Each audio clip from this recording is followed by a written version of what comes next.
Many children, by ensuring that their parents abroad continue to fulfill their obligations here at home in the United States to their children. I urge approval of this bill and reserve the balance of my time. The gentleman from Texas reserves his time. The gentleman from North Dakota, Mr. Berg, is recognized. Thank you, Mr. Speaker. Again, this legislation will help families, and most importantly, children. Help them receive the financial services they need, regardless of where they live or where their parents live. I appreciate the comments of our subcommittee ranking member who has joined me here today on the floor in support of this bill. And I look forward to continuing to work with him as we improve child support enforcement program. I yield back the balance of my time. The gentleman from North Dakota yields back his time. The gentleman from Texas, Mr. Doggett, recognized. I thank the gentleman and I yield back. The gentleman from Texas yields back his time. The question is, will the House suspend the rules and pass H.R. 4282 as amended? Those in favor say aye. Those opposed, no. In the opinion of the chair, two-thirds being in the affirmative, the rules are suspended. The bill is passed, and without objection, the motion to reconsider is laid on the table.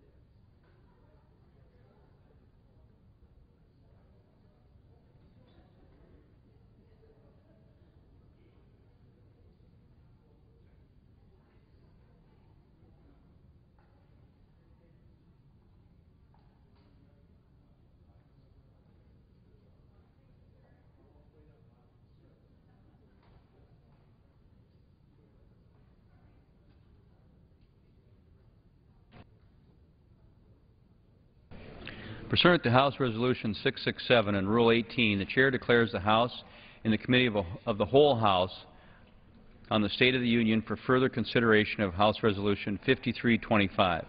Will the gentleman from Texas, Mr. Poe, kindly resume the chair?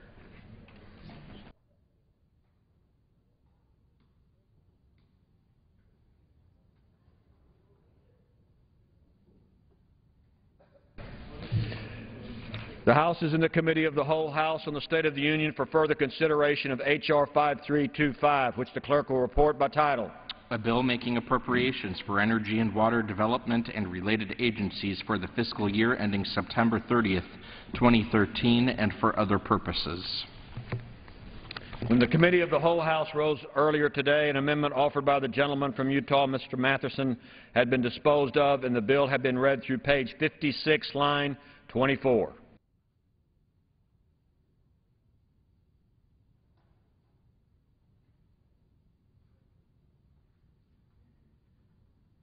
Does the gentlewoman from Ohio rise? I thank the gentleman. Mr. Speaker, I rise to offer an amendment as the designee of Congressman McIntyre of North Carolina, and that amendment is at the desk. It has also been distributed to both sides. The clerk will report the amendment. Amendment offered by Ms. Kaptur of Ohio. At the end of the bill, before the short title, insert the following Mr. Speaker, I ask the amendment be considered as read. Is there objection? Without objection, so ordered. Pursuant to the order of the House today, the gentlewoman from Ohio and a member opposed each will control 5 minutes. The gentlewoman from Ohio is recognized by the chair. Thank you, Mr. Speaker. I rise today on behalf of the esteemed gentleman from North Carolina, Representative Mike McIntyre, who represents a district inclusive of the southeastern coast of North Carolina. Congressman McIntyre is unfortunately unable to come to the floor tonight, so I rise on his behalf to offer the following amendment. This amendment will prevent the Army Corps of Engineers from using funds to terminate or plan to terminate any 50-year coastal storm damage reduction project. The language in this amendment will give Congress and the Corps needed time to determine proper evaluation procedures. Coastal storm damage reduction projects were created by Congress to keep coastal communities safe and over time to save taxpayer dollars through repeated damage costs. These projects involve federal-state partnerships where the communities assume the federal government will meet the commitment we have established through the Army Corps of Engineers. Obviously, coastal regions across our country have varying needs. The 7th Congressional District of North Carolina is coastally different than Ohio's 9th Congressional District along Lake Erie, which I represent. But the more than 100 miles of Ohio coastline that are in the 9th District have seen important improvements for flood protection and shoreline erosion installations over the years that have proven themselves to be cost-effective. In particular, 2 of these, in Point Place and Maumee Bay, have both performed better than even the Army Corps of Engineers analysis originally predicted. As a result of these completed projects, coastal communities in our region have been protected from costly and previously unmanageable stormwater damage. In today's energy and water legislation, I ask on behalf of Mr. McIntyre and myself that Congress give communities affected by this amendment the same chance. On behalf of Congressman McIntyre, I appreciate the respected chairman and ranking member of the Energy and Water Subcommittees, Mr. Frelinghuysen and Visclosky, for their willingness to work collaboratively on this issue. These projects are proven successes, and the demonstrated need warrants the continuation of these cost-conscious investments that improve the safety of our coastal communities. Mr. Speaker, I yield back my remaining time and do have some additional material I wish to place in the record. The gentlewoman yields back. Any members seek time in opposition? The question is on the amendment offered by the gentlewoman from Ohio. Those in favor say aye. Those opposed, no. In the opinion of the chair, the ayes have it. The amendment is agreed to. What purpose does the gentleman from Alaska rise? Thank you, Mr. Chairman. I offer an amendment on behalf of Mr. Denham from California. This amendment has been adopted on the floor twice, and I urge the adoption of the amendment. The clerk will report the amendment. Amendment offered by Mr. Young of Alaska. At the end of the bill, before the short title, insert the following section. None of the funds made available by this Act may be used to implement Section 1001B of Public Law 111-11. Pursuant to the order of the House of today, the gentleman from Alaska, Mr. Young, and a member opposed each will control 5 minutes. The gentleman from Alaska. I've already explained the amendment. This amendment has been adopted by the House twice unanimously, so I urge the passage of the amendment. Gentleman yields back. Gentleman from New Jersey. Move to strike the word. We support the amendment. The gentleman from New Jersey is recognized for 5 minutes. I support the amendment and yield back. Gentleman yields back. Indiana. Gentleman's recognized for 5 minutes. Chair, I appreciate the recognition, and I do rise today in opposition to the amendment offered by my colleague from Alaska on behalf of the gentleman from California.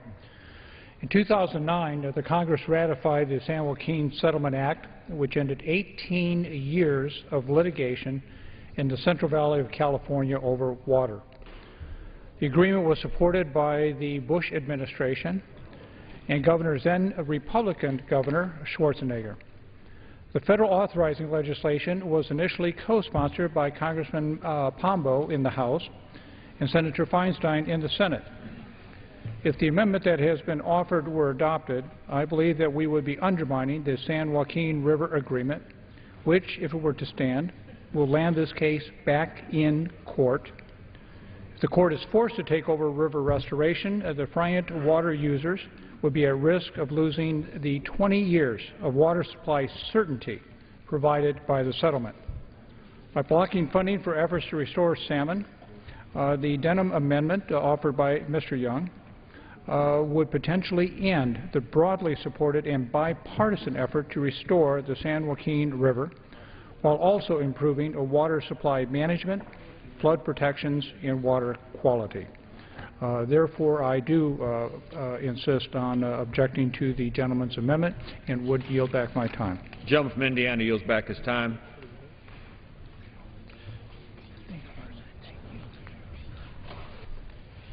The question is on the amendment offered by the gentleman from Alaska. Those in favor say aye. Those opposed, no. In the opinion of the chair, the ayes have it. The amendment is agreed to. What purpose does the gentleman from Ohio rise? Thank you very much, Mr. Chairman. I have an amendment at the desk Clerk will report the amendment.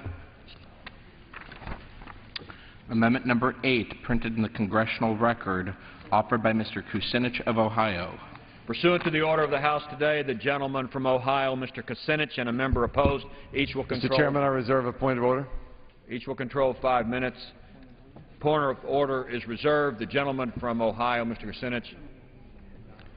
My amendment would Gentleman will suspend. My amendment would put a moratorium. Gentleman will suspend.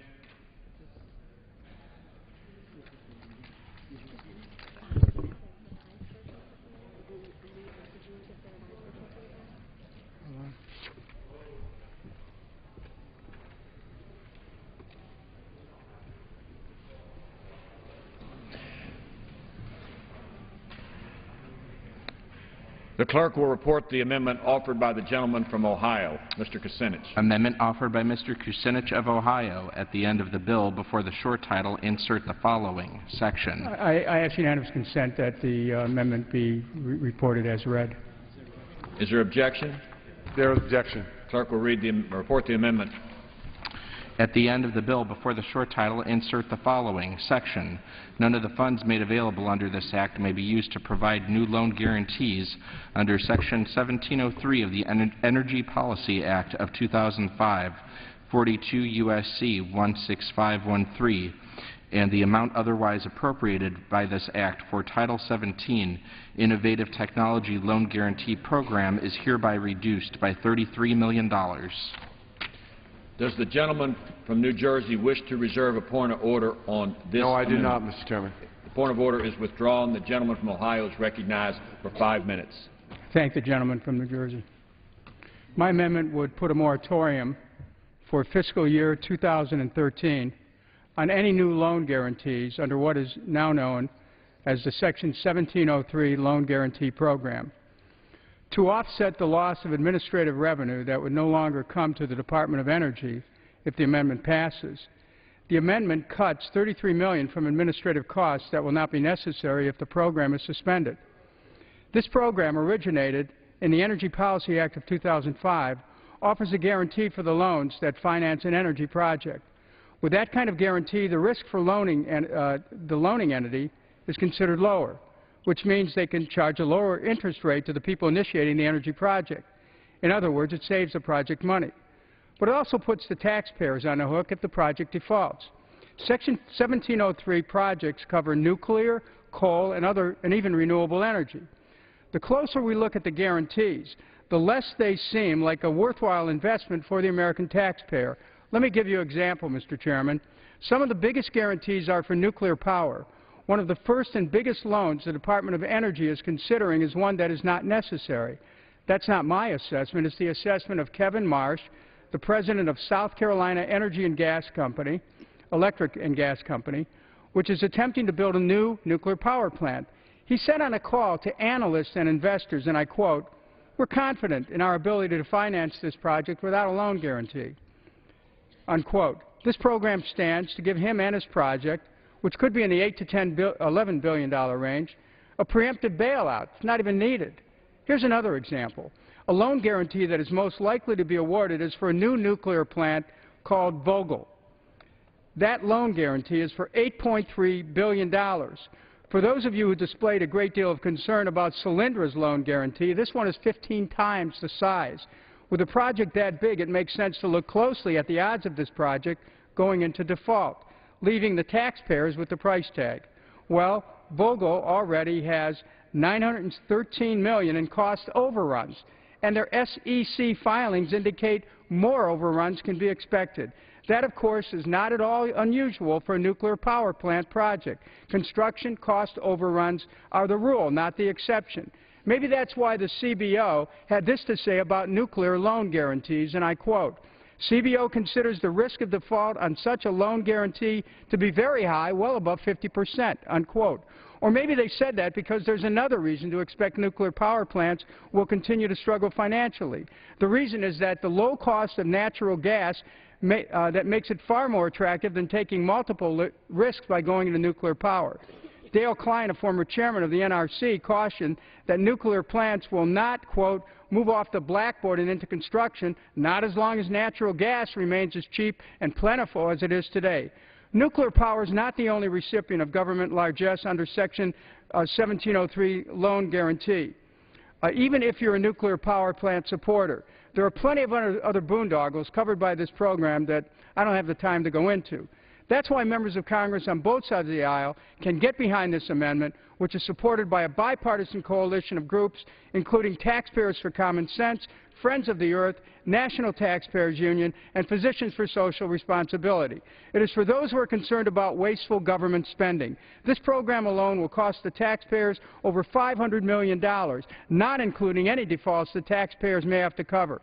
This amendment is for those who have concerns about deficit spending. It's for those with free market concerns about an energy technology that is not financially viable even after tens of billions of dollars of subsidies and decades of opportunities to mature to the point where subsidies are not needed. It is for those who are concerned about the effects of these energy technologies on our drinking water, on clean air, on healthy soil, and on climate change. It is for those who have concerns as ratepayers they'll get stuck holding the bill when an energy project fails and their electricity rates go up. It is for those who found the Solyndra default to be outrageous. There's a little something for everyone with this amendment. I urge my colleagues to support it, and I yield back the balance of my time. The gentleman from Ohio yields back his time. The gentleman from New Jersey. Mr. Chairman, I rise to claim time in opposition to the amendment. The gentleman from New Jersey is recognized for 5 minutes. Mr. Chairman, I strongly oppose his amendment. It would put in jeopardy thousands of jobs in our energy sector. The types of projects it would jeopardize are entirely different than Solyndra. If the member wants to reduce the risk of losing taxpayers' dollars, he should look towards the 1705 program, which has already lost over $500 million to risky loans. This may be a convenient attempt to paint some of these potential loan guarantees with a Solyndra brush, but it just doesn't wash. The companies requesting these loan guarantees are not startups with shaky financial records, but neither are they large enough to have enough capital to fully pay for such massive projects. The loan guarantees help them leverage their capital in a reasonable manner to ensure that the benefits of these technologies can be shared by millions of Americans. I urge members to vote no on this amendment and yield back. The gentleman yields back his time. The gentleman from Indiana, seek recognition. I move to strike the last word. The gentleman from Indiana is recognized for 5 minutes. Mr. Chairman, I would simply also state my objection to the gentleman's amendment. I appreciate the concerns he expressed, especially for those projects that may not make economic sense. If in those cases the gentleman's correct, there should be no loan guarantee offered. Having said that, for those programs that are in the queue, that are under consideration, that make sense and move our energy policy forward, we ought not to prohibit them from doing so by passing this amendment this evening, and I would yield back my time. I would ask the gentleman if he'd yield a half minute. If the chair would indulge, I would yield the gentleman 1/2 minute of my time. The gentleman is recognized. I'm asking for unanimous consent to insert into the record letters of support of my amendment. Thank you. Sure. And I would yield back my time. The gentleman's request would be covered under general leave. Thank you. The gentleman from Indiana, yield back his time. I do. Thanks. Sure.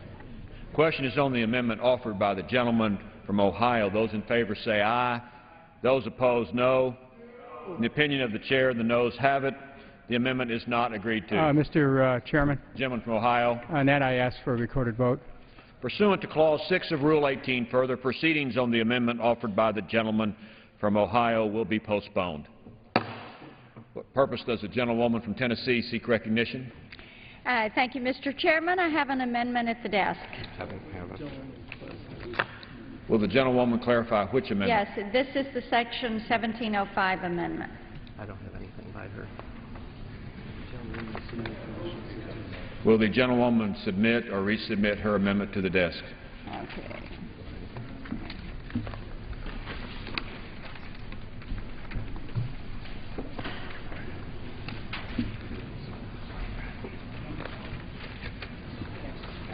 Clerk will report the amendment. Amendment offered by Mrs. Blackburn of Tennessee. At the end of the bill, before the short title, insert the following. Section, none of the funds made available under this act may be used to provide new loan guarantees or loan guarantee commitments under Section 1705 of the Energy Policy Act of 2005, 42 U.S.C. 16515. Pursuant to the order of the House today, the gentlewoman from Tennessee, Ms. Blackburn, and a member opposed, each will control 5 minutes. The chair recognizes the gentlewoman from Tennessee, Ms. Blackburn, for 5 minutes. Thank you, Mr. Chairman. Since 2009, the Department of Energy has used Title 17 and specifically 1705, Section 1705, to create a government-run venture capital firm using taxpayers' hard-earned funds. Unfortunately, in this zero-sum game being played and led by this administration, American taxpayers have continually ended up on the short end of the stick when it comes to companies like Solyndra, Beacon Power, and others lose hundreds of millions of taxpayer dollars. Through Section 1705, DOE has closed transactions that guarantee approximately $16.15 billion of loans for renewable energy projects through a policy of acceleration, which is implemented by Secretary Chu. With 62% of all funding within Section 1705 going to solar projects, it appears that even in the field of renewable energy, this administration has a very aggressive policy of picking winners and losers. Throughout the program, there have been countless red flags raised by career DOE staff about the financial viability of the firms looking for taxpayer funding, as was the case with Solyndra. Many of us have been around solar power for years. We have watched it go through many stages of development. And while many of these companies have great ideas, they are just not ready for prime time. The high level of frustration with the loan guarantee program is not only being felt by taxpayers, but by companies who have also tried to go through the loan guarantee process.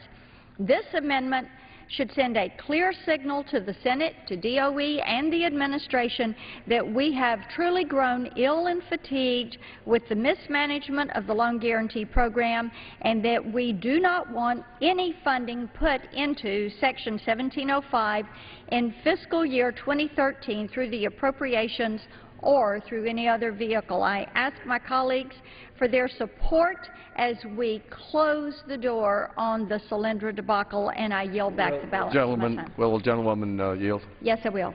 We're prepared to accept her amendment. I thank the chairman for the acceptance, and I yield back. Gentlewoman yields back. Anyone seek recognition? The question is on the amendment offered by the gentlewoman from Tennessee. All those in favor say aye. Those opposed, no. The ayes have it. The amendment is adopted. For purpose does the gentlewoman from Tennessee rise?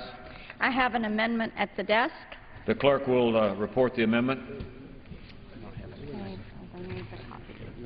Will the gentlewoman from Tennessee submit or resubmit the amendment?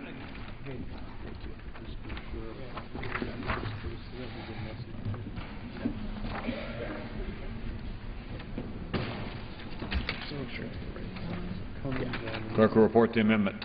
Amendment offered by Mrs. Blackburn of Tennessee. At the end of the bill, before the short title, insert the following. Section, each amount made available by this act, other than an amount required to be made available by a provision of law, is hereby reduced by 1%. Pursuant to the order of the House today, the gentlewoman from Tennessee, Ms. Blackburn, and a member opposed, each will control 5 minutes. The chair recognizes the gentlewoman from Tennessee for 5 minutes. I thank the chairman, and I want to thank the committee for its hard work in identifying ways to cut spending in this appropriations. The fiscal year 2013 proposed funding level is $32.1 billion. Now, that is $965 million below the President's budget request. But, Mr. Chairman, there is a lot more that can be done, and thereby I again am making the request that we make an additional 1% across the board spending reduction, which will save taxpayers an additional $321 million. Now, I am fully aware that as I come with these amendments for each of our appropriations bills, I hear about how these cuts are too deep, they are going to have too far of a reach, they are damaging our national security, they are going to cut things that are important to our life and our property, and imagine that. We're asking the bureaucracy to go in and shave 1 penny out of $1. 1 additional penny out of $1 in order to help put our nation back on a track to fiscal sanity. As I've said before, across-the-board spending cuts effectively control the growth and the cost of the federal government. They not only give agencies flexibility to determine which expenses are necessary, but more importantly, they do not pick winners and losers. Not only do I support the use of across-the-board spending cuts, but so does former Governor Mitt Romney, Governor Chris Christie, Governor Rick Perry, Governor Mitch Daniels, Governor Brian Schweitzer, and Governor Christine Gregoire, just to name a few of the nation's chief executives of their states. In the chairman's home state of New Jersey, I would like to point out Governor Christie's statement. Now, this was November 7th, 2010, on Meet the Press. Governor Christie said, in New Jersey, what we did was we cut spending in every department, a 9% cut in real spending, not projected spending, real spending year over year. That is because these work. In Indiana, Governor Mitch Daniels took the state's 2-year budget. He enacted that budget in June, and he cut most agency spending by 10% from the previous budget. Well, and we hear about Indiana being on the road to fiscal health. And then former Governor Mitt Romney has said, as President, Mitt Romney will send Congress a bill on day one that cuts non-security discretionary spending by 5% across the board. Governor Rick Perry, starting in January 2010, we asked them to identify 5% savings in the 2010-11 biennium and 10% for the 12 and 13 biennium. The point, Mr. Chairman, it works. Across the board, cuts works. We know that. The governors know it. The American people have really grown so tired of this wasteful Washington, out-of-control spending. They want to see cuts made. Let's do this for our children and grandchildren. Let's cut 1 penny out of every $1 and have the bureaucracy do exactly what our small businesses are doing every single day, sitting down, making cuts, figuring out how they're going to handle very difficult economic times. I ask for the support, and I yield back the balance of my time. Gentlewoman yields back her time. What purpose does the gentleman from New Jersey rise to seek time in opposition, Mr. Chairman. The gentleman is recognized for 5 minutes. Mr. Chairman, I rise in strong opposition to this amendment. Our bill already cuts $1 billion from the President's request. We're below 2009 levels. While difficult trade-offs had to be made, the bill in its current form balances our needs. We prioritize funding for essential activities and cutting out new spending on poorly performing programs. Yet the gentlelady's amendment proposes an across-the-board cut on every one of these programs. With all due respect, and she's extremely knowledgeable, that's not the way that Governor Christie does it in New Jersey. He takes a look at each program, considers its merit, considers whether it's a proper investment in infrastructure, whether it will promote jobs, and yet, and unlike perhaps the state budget, we're responsible for nuclear security, for our nuclear stockpile, national security needs. This is not the way to approach budget cutting. I urge the committee and the House to reject this amendment, and I yield back. Gentleman yields back. Gentleman from Indiana, seek recognition. Right, last word. Gentleman's recognized for 5 minutes. Would want to add my voice to the chairman's in opposition. The gentlewoman talked about a 1% cut. I would point out that several years ago, this nation spent more money on water projects in one city than we did on every water project in the United States of America. The city was New Orleans, because we didn't make the proper investment up front. I don't think we should risk losing one life, and I would acknowledge that we have already reduced the Corps' budget from existing year level by $216 million. We have at least a third of the harbors in this nation that are not dredged to depth.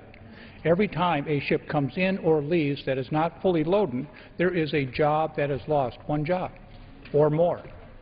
There is $1 of profit for that shipper, for that company, or more that is lost. Those are the numbers I'm worried about, and I strongly oppose the gentlewoman's amendment, and I yield back my time. The gentleman from Indiana yields back his time. The question is on the amendment offered by the gentlewoman from Tennessee. Those in favor say aye. Those opposed, no. In the opinion of the chair, the noes have it. Mr. Chairman, I ask for a recorded vote. Pursuant to Clause 6 of Rule 18, further proceedings on the amendment offered by the gentlewoman from Tennessee will be postponed.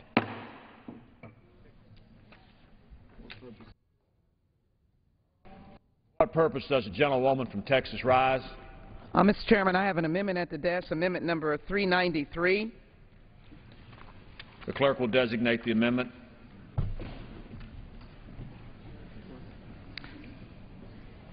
Amendment offered by Ms. Jackson Lee of Texas, page 56 after line 24, insert the following new section, section 510.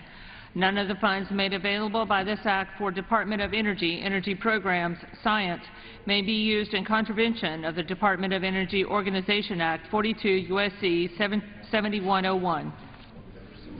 Pursuant to the order of the House today, the gentlewoman from Texas, Ms. Jackson Lee, and a member opposed, each will control 5 minutes.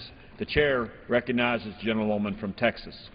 I thank the chairman very much, and I hope that my appreciation to the ranking member and the chairman is evidenced by hoping to offer an amendment that is a reflection of the time that I served on the Science Committee for 12 years and now almost a decade plus on Homeland Security. When we speak about jobs, we understand that jobs are equated to education. And the education that is the key of today in the 21st century is science, technology, engineering, and math. I had the privilege of participating in one of the largest robotic competitions among students from around the world, hosted in Houston, Texas, sponsored by the Harmony Schools. It was amazing, Mr. Chairman, to see the outstanding and talented young people, particularly from the United States, but hosting individuals from around the world. The camaraderie, the collegiality around not war but peace, and how to use science, technology, engineering, and math to improve the quality of life of all who live in this world was amazing. But more importantly, as we look to America and the creation of jobs, we must create a new generation of inventors, knowledgeable about science, technology, engineering, and math. Similar to what NASA did in inspiring young people to go into physics, biology, chemistry, and a variety of sciences, all desiring to be astronauts, many of whom became medical doctors. Now as we begin to look at regaining our manufacturing prowess, science, technology, engineering, and math are key. The U.S. economic base has shifted from the manufacturing of durable goods to processing and analyzing information. In this information-driven economy, the most valuable assets are human resources in science, technology, engineering, and math. But in addition, manufacturing can be boosted by science, technology, engineering, and math. It is so important, then, to ensure that we prepare the next generation. This amendment is simply a restatement and an affirmation of the importance of the fact of the Department of Energy, Energy Programs, Science, and that we reinforce the value of these programs. I have seen it firsthand. I am promoting, and many members as well, science, technology, engineering, and math in their particular communities. The National Assessment of Educational Progress, the nation's educational report card, show that fewer than 40% of students at every grade level tested are proficient in math and science. In 2006, only 4.5% of college graduates in the United States received a diploma in engineering. So I ask my colleagues to just reinforce our commitment to job creation, to science, technology, engineering, and math, to inventiveness, to world peace, to the collaboration of young people in this generation moving forward to make the better quality of life, or a better quality of life, for all. Will the gentlelady reserve my time. Will the gentlelady yield some time? I'd be happy to We're yield prepared to accept your amendment. Thank you very much. I yield back. Texas controls the time. I didn't hear the gentleman. He was going. I yielded, and did you use the time? Yes, we're prepared to accept your amendment. Thank you. I thank the gentleman very much, and I thank the committee for its work. I ask my colleagues to support the amendment, and I yield back my time. Gentlewoman yields back her time. The question is on the amendment offered by the gentlewoman from Texas, Ms. Jackson Lee. Those in favor say aye. Those opposed, no. In the opinion of the chair, the ayes have it. The amendment is agreed to. What purpose does the gentleman from Missouri rise? Mr. Chairman, I have an amendment at the desk. Will the gentleman specify which amendment? It's to Section 5018A1 of the bill. It's the Mr. Earp's app. Or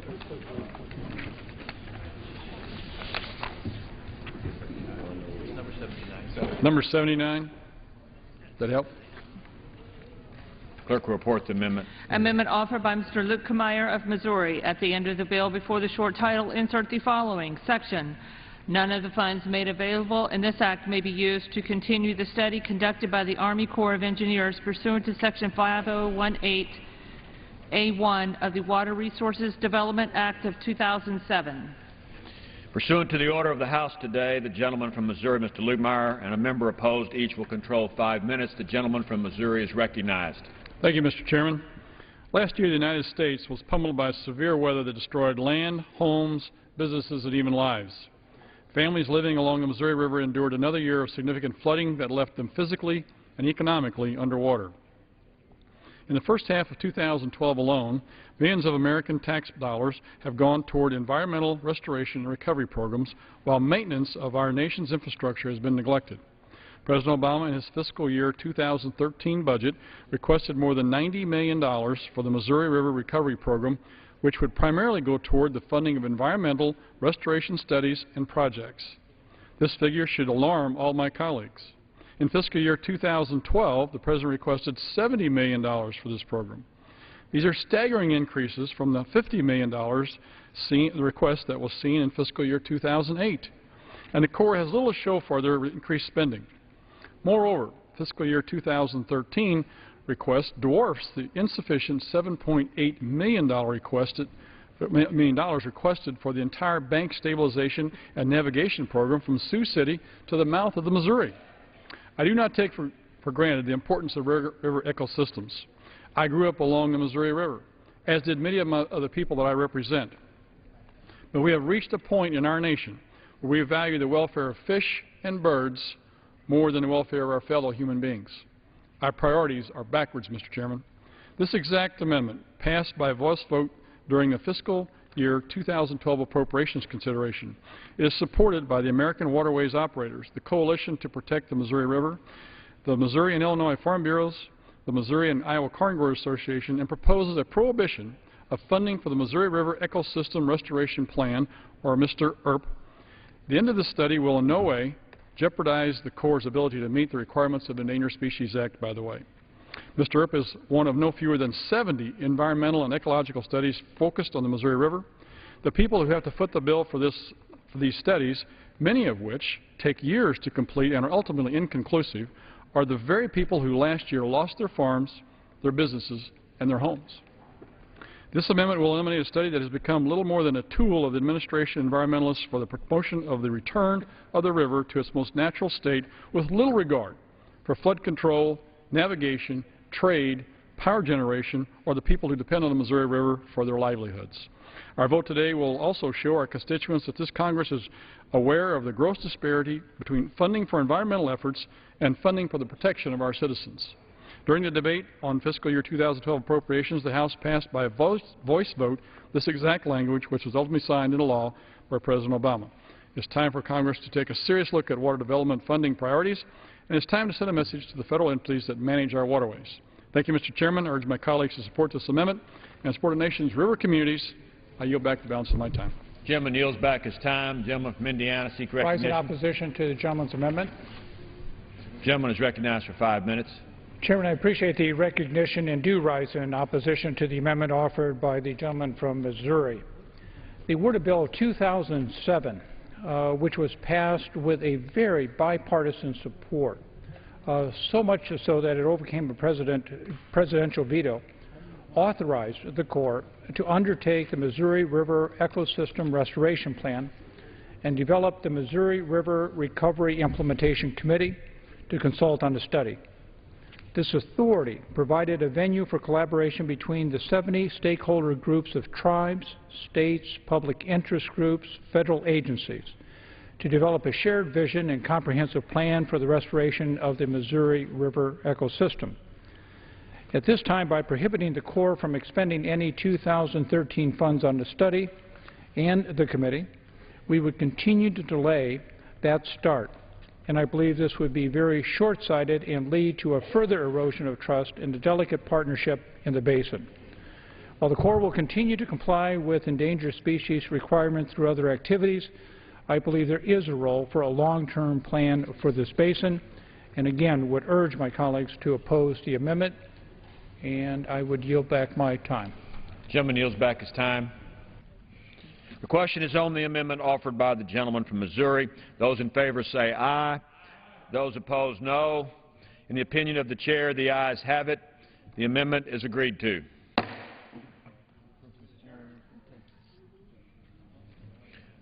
What purpose does the gentlewoman from Texas rise? Mr. Chairman, I have an amendment at the desk 398. Pursuant to Clause 6 of Rule 18, further proceedings on the amendment offered by the gentleman from Missouri will be postponed. The gentlewoman from Texas is recognized. I thank the chairman very much. I have an amendment at the desk number 398. The clerk will report the amendment.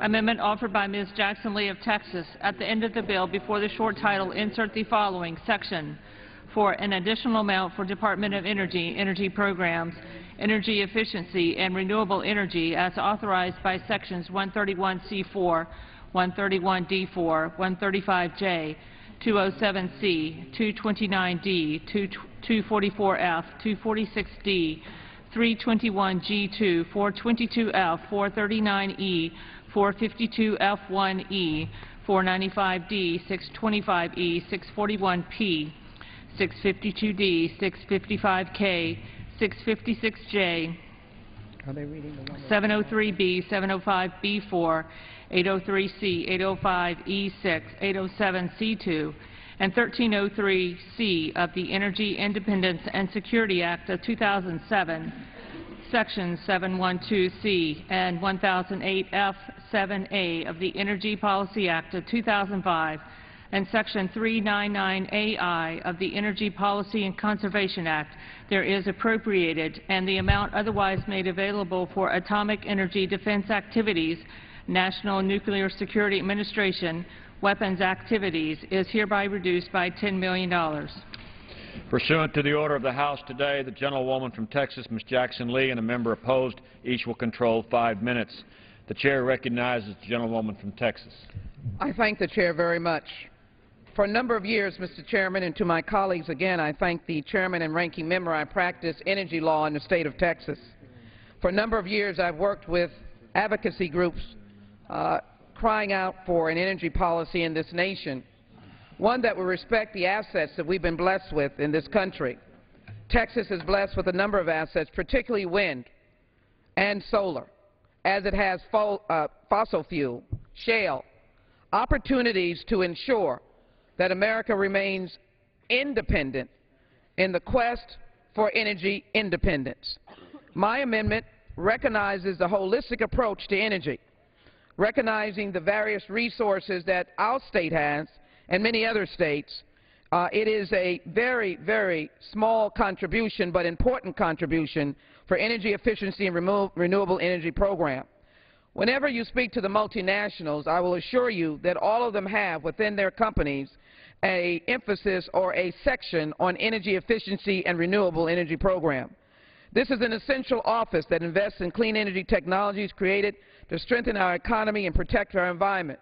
It works well and simultaneously along the other very important programs in the U.S. Department of Energy. Under H.R. 55325, this development program fosters research, providing funds to innovators with the resource they need to develop energy-efficient equipment that can be used at home by the construction industry and in the transportation market. The main concept is this can create jobs.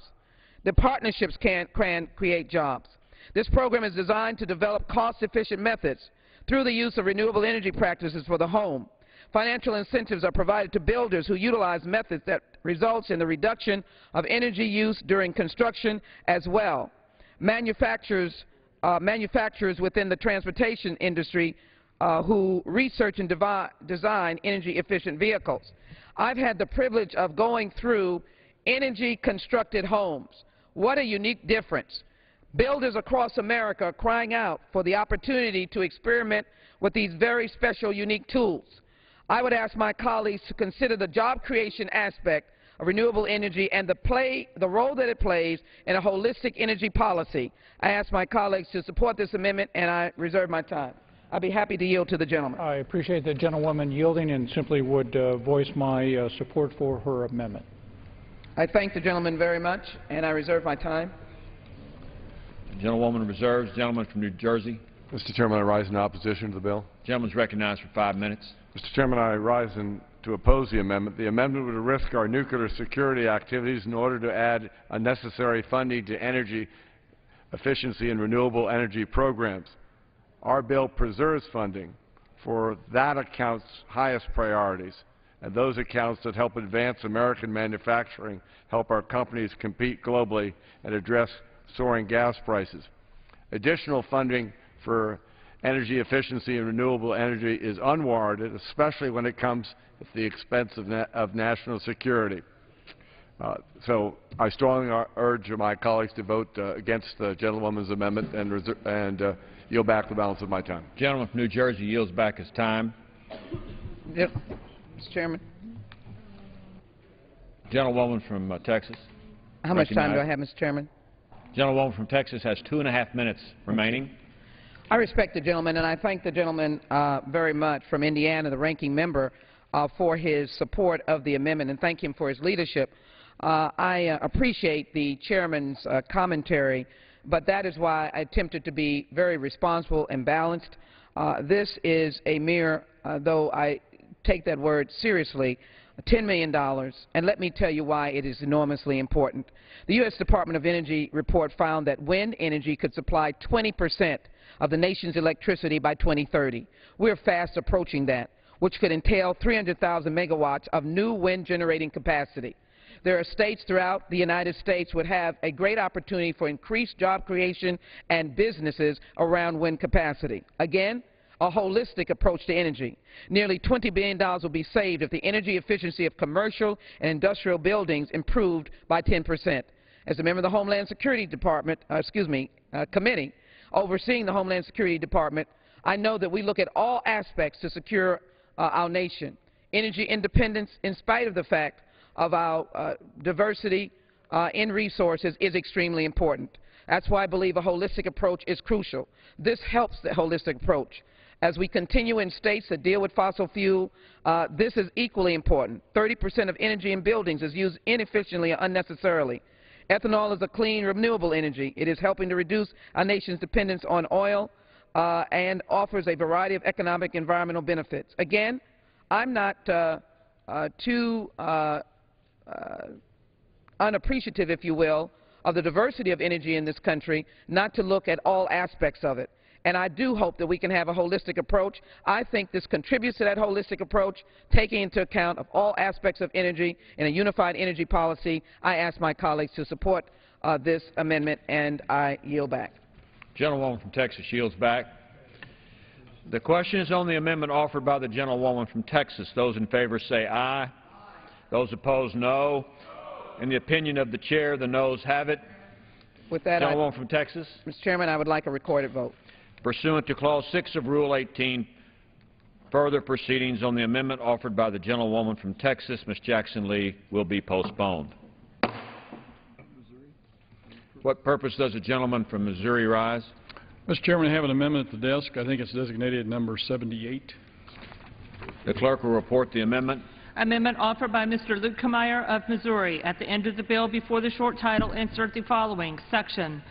None of the funds made available by this Act may be used for the study of the Missouri River projects authorized in Section 108 of the Energy and Water Development and Related Agencies Appropriation Act 2009, Division C of Public Law 111-8. Pursuant to the order of the House today, the gentleman from Missouri, Mr. Lugmeyer, and a member opposed each will control 5 minutes. The gentleman from Missouri is recognized. Thank you, Mr. Chairman. Last year, parts of the Missouri River Basin faced some of the worst flooding in history. This devastation, combined with our dire financial climate and the aging waterways infrastructure, means that now, more than ever, we must be deliberative, focused, and responsible with taxpayer-funded projects and studies. My amendment would prohibit funding for the duplicative Missouri River Authorized Purposes Study, also known as Mr. APPS. This amendment was passed by the House during both fiscal year 2011 and 2012 debates. Mr. APPS is a $25 million earmarked study that comes on the heels of a comprehensive $35 million 17-year study completed in 2004. Some may say that we need Mr. APPS to examine the causes and impacts of the 2011 flooding. That simply isn't the case. First and foremost, every member of the Missouri River Basin is on record as supporting flood control as the most important authorized purpose. It's something that we take very seriously. The last thing we need is another 17-year, highly litigious study to tell us that flood control is important. The thousands of Missouri River Basin residents who lost their homes and businesses deserve action, not distraction. What we need to do is take legitimate steps that focus on protecting life and property and improving the safety and soundness of our flood control system. It is also important to note the many commercial advantages provided by our inland waterways system. The Missouri River plays an integral part in both the domestic and international trade. Mr. APPS puts the uses of the Missouri and Mississippi rivers in jeopardy, which could result in devastating consequences for navigation along both. That's why the Missouri Waterways Operators, the Coalition to Protect the Missouri River, the Missouri and Iowa Corn Growers Associations, and the Missouri and Illinois Farm Bureaus support this amendment. This study is duplicative and wasteful of taxpayer dollars. On this exact issue, we've already spent 17 years and $35 million on hundreds of public meetings and extensive litigation. Again, I offered identical language to the fiscal year 2011 continuing resolution. That amendment passed by a vote of 245 to 176. In fiscal year 2012, the debate, this exact amendment passed by a voice vote and was ultimately included in the package signed by the President. I appreciate my colleagues who offered their support and hope to have their support once again. Mr. Chairman, there's no doubt in my mind that Water Resources receives too little funding. It is time for the federal government to refocus and reprioritize to create safer, more efficient infrastructure for our inland waterways and stop spending hard-earned taxpayer dollars unnecessarily. As for my colleagues' support of this amendment, I yield back the balance of my time. Gentleman yields back his time. Anyone seek recognition? Gentleman from Indiana. Move to strike the last word. Gentleman is recognized for 5 minutes. Appreciate the recognition. My understanding is there's no money in the bill for this project, so I do not know why the gentleman is offering it, but I have no objection to it, and I would yield back my time. Yields back. The question is on the amendment offered by the gentleman from Missouri. Those in favor say aye. Aye. Those opposed, no. In the opinion of the chair, the ayes have it. I'll vote. Pursuant to Clause 6 of Rule 18, further proceedings on the amendment offered by the gentleman from Missouri will be postponed.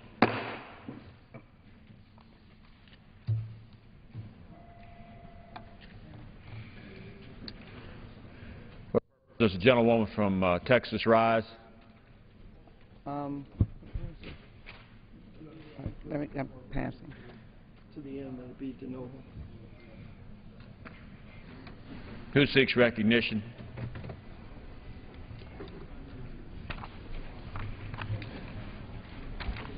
I have amendment number 17 at the desk. What purpose does the gentleman from Minnesota rise? Mr. Speaker, I have amendment number 17 at the desk. Clerk will report. Hold on just one second. It's one in the record.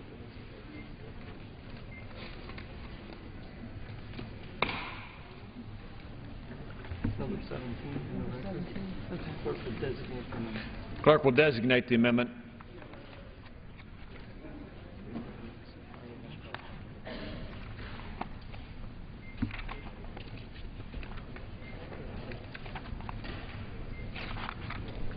Amendment number 17, printed in the Congressional Record, offered by Mr. Kravac of Minnesota. Pursuant to the order of the House today, the gentleman from Minnesota, Mr. Kravac, and a member opposed, each will control 5 minutes. The gentleman from Minnesota is recognized for 5 minutes.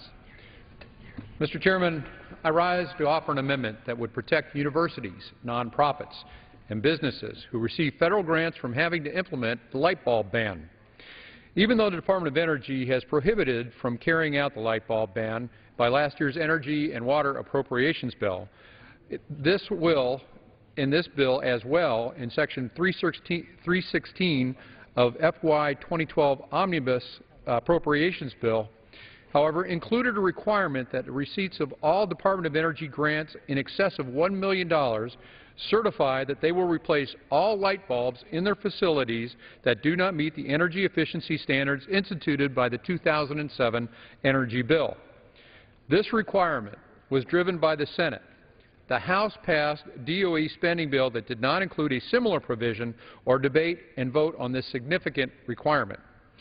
This is particularly burdensome provision that in some ways goes well beyond the actual light bulb ban that prohibits manufacture and sale of 100-watt bulbs and, beginning in July 2013, 75-watt bulbs.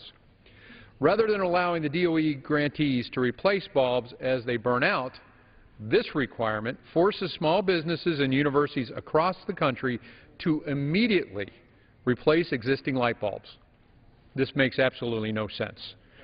This forces extra costs on grant recipients and effectively means funds transferred otherwise intended for actual research activities must instead be dedicated to purchasing new light bulbs to replace perfectly functional ones.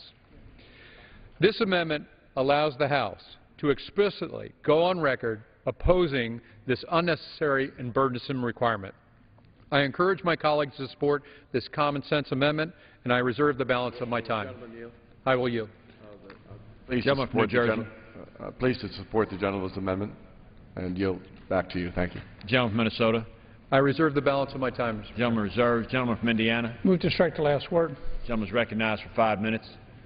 Mr. Chairman, I firmly believe that the issues that inspired Congress to enact energy efficiency standards in the Energy Policy and Conservation Act of 2007 have not changed, and if anything, have gotten worse. Families continue to struggle every day to meet rising energy bills, and there are real savings to be had by moving to more efficient illumination. However, if this bill is going to carry a provision prohibiting the Department of Energy from implementing and enforcing the light bulb efficiency standards, then it does not make much sense to hold DOE grant recipients to the standard. I surmise that most recipients of DOE grants, who tend to be pretty energy savvy, have already made the transition to efficient light bulbs and are enjoying their energy savings as we in the House rehash and debate the exaggerated death of the incandescent light bulb. Therefore, I do not oppose the amendment offered by the gentleman from Minnesota, and I would yield back my time. Gentleman yields back. Gentleman from Minnesota. Mr. Chairman, I yield back the balance of my time. Gentleman yields back. Question is on the amendment offered by the gentleman from Minnesota. Those in favor say aye. Those opposed say no. The ayes have it. Amendment is agreed to.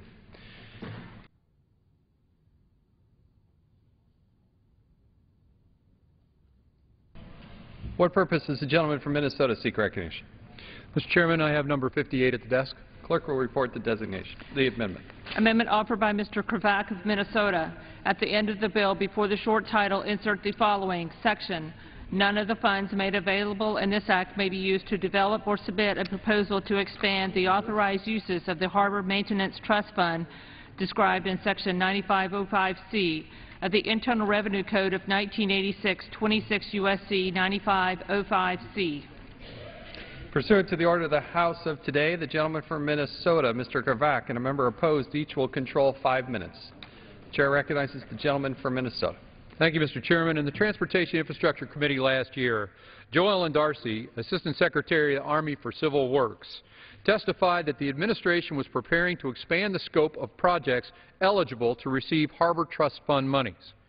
She alluded to the administration's interest in using the Harbor Trust Fund for port security, among other things. While I support the funding of port security through appropriations, I oppose repurposing the Harbor Maintenance Trust Fund while our nation's maritime infrastructure is in a state of disrepair. 8 out of 10 of the nation's largest harbors are not dredged to their authorized depths and widths. Mr. Chairman, make no mistake, this has direct impact on American job creation and prosperity.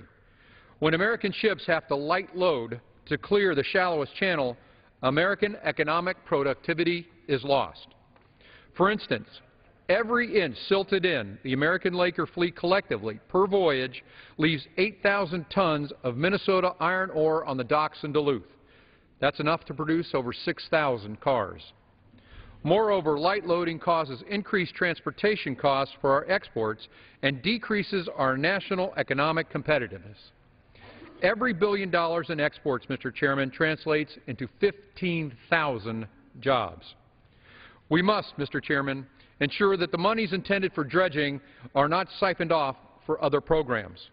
My amendment will prohibit monies from being used by the administration to develop a plan or draft legislation to expand the scope of projects eligible to receive Harbor Maintenance Trust Fund monies. American shippers are taxed specifically to maintain the channels they and our nation depend on. It is imperative that we ensure that the Harbor Trust Fund monies be spent as they were intended, thereby ensuring American competitiveness and proliferation of American jobs. I am thankful that the administration has dropped this misguided proposal in their budget proposal this year, but the only way to ensure that this doesn't return in a midnight rule is to end the year, is to prohibit the funding in this bill. I ask my colleagues to join me in supporting this amendment, and I reserve the balance of my time.